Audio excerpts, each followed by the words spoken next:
Following centuries of changing taste and dynamic transformation, a new and fascinating chapter has been added to the history of gin.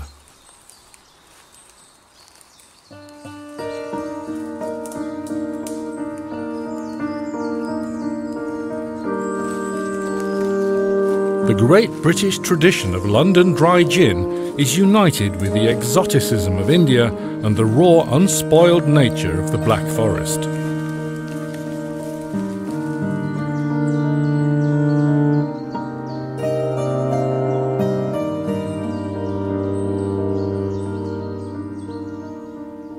Our story begins in the 1950s.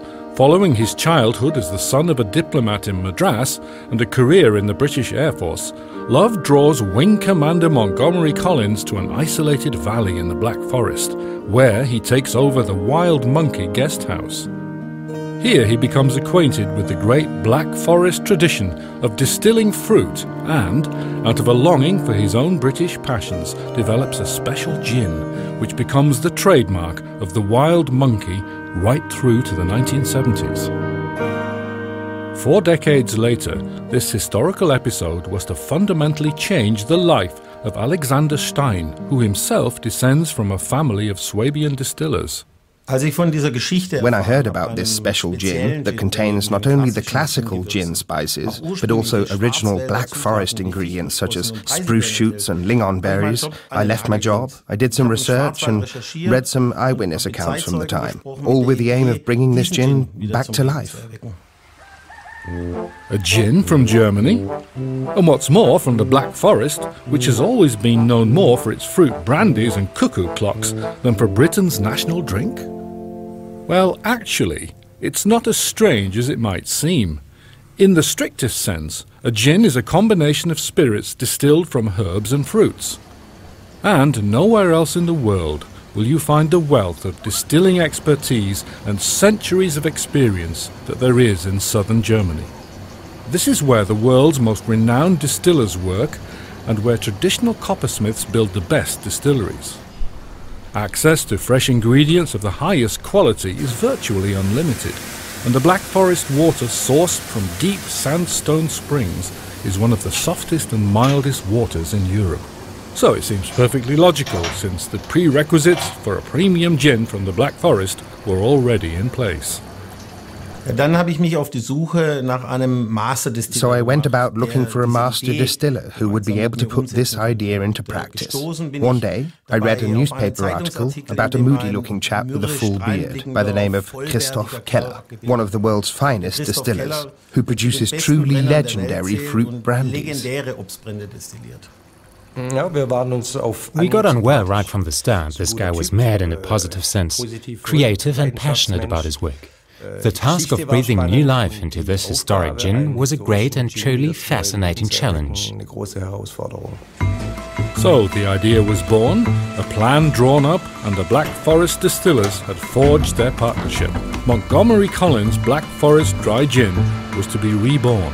A master-quality gin with floral notes, the freshness of tangy citrus fruits, a clear juniper tone, a peppery, spicy mouthfeel, and a subtle hint of cranberries to give it that certain je ne sais quoi.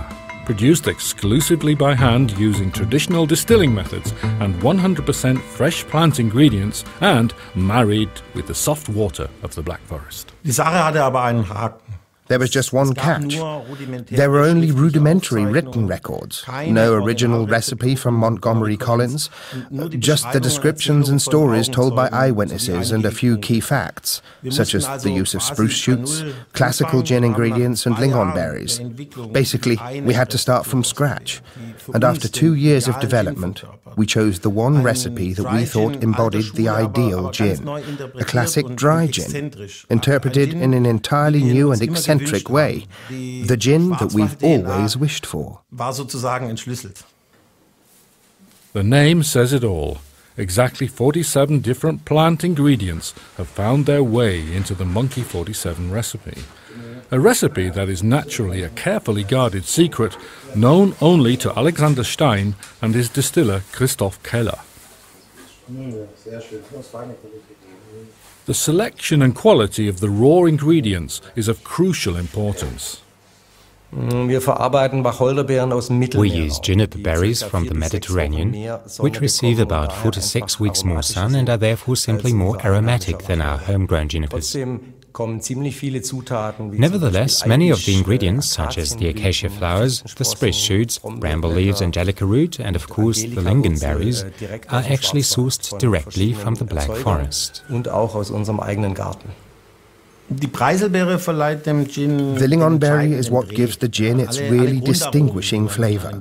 All the basic gin flavours, refreshing acidity, lasting bitter notes and a slight sweetness, already exist explicitly in the cranberry fruit. So it's a perfect combination, and not just a marketing stunt. The exotic ingredients, including 6 different types of pepper, are sourced in certified organic quality and monitored continuously. For this purpose, the former pigsty is now used for storing drugs with samples and specimens that can be constantly compared. In keeping with classic British tradition, the freshly ground ingredients are placed in warm French molasses alcohol and macerated for 36 hours or 1 day and 2 nights.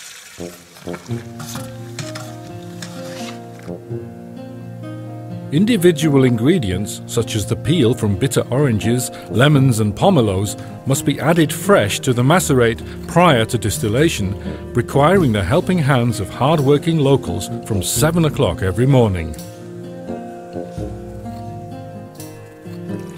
Then the ancient alchemy of distillation simply takes its course. Together with coppersmith Arnold Holstein, we've created a distillery that was developed especially for this gin. In addition to the classical techniques of maceration and distillation, we also apply the principle of percolation or steam extraction, whereby the alcohol vapors go through a process of extraction via fresh plant materials, thus enabling us to focus on isolating just the right amounts of rather volatile flavors and carefully combining them to produce the perfect blend. Using this proven traditional approach, a molecular aroma architecture is created which produces a harmonious taste that's as complex as it is captivating. All this, however, requires a great deal of time and effort. We take extreme care when distilling, using the least possible pressure, very gradually rising temperatures, and only moderate cooling. This is incredibly time-consuming, but it ensures that the fragile, light, flowery aroma components in particular aren't already destroyed in the distillation process. The separation also takes place very early on, so we only use the absolute heart of the distillation process. This is a very costly procedure, and I'm glad that Alexander Stein has got involved in this really expensive commitment to quality. Yes, that's true. Good taste can make you lonely and poor. But I didn't want to make yet another bland industrial gin. I wanted to make one that's handmade from start to finish, in which you can detect absolutely everything that the distillation process makes possible. And at the end of the day, you can taste it. But even after distillation, Black Forest dry gin is a long way from being finished. Only when it's been stored for 3 months in traditional earthenware containers and married with the extremely soft water of its own Black Forest spring does the distillate develop the matchless harmony and mellowness that make Monkey 47 an absolute pleasure, either in a mixed drink or just on its own. Monkey 47 is bottled unfiltered in individually numbered batches. The brown glass bottles were developed especially and recreate the traditional design of an old chemist's bottle, the brown glass protecting the volatile aromas from ultraviolet light.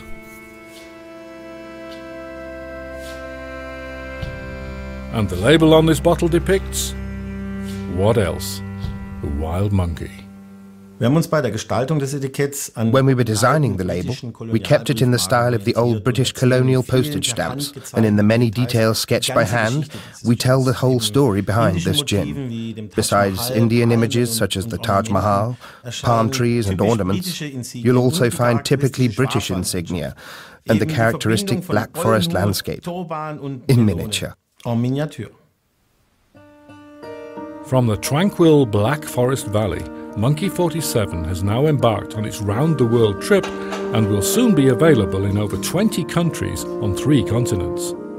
Aficionados, bartenders and connoisseurs the world over have come to appreciate the incredible complexity and harmony of a gin that Commander Collins invented as long as 60 years ago, mainly out of nothing more than a nostalgic yearning for England. Cheers.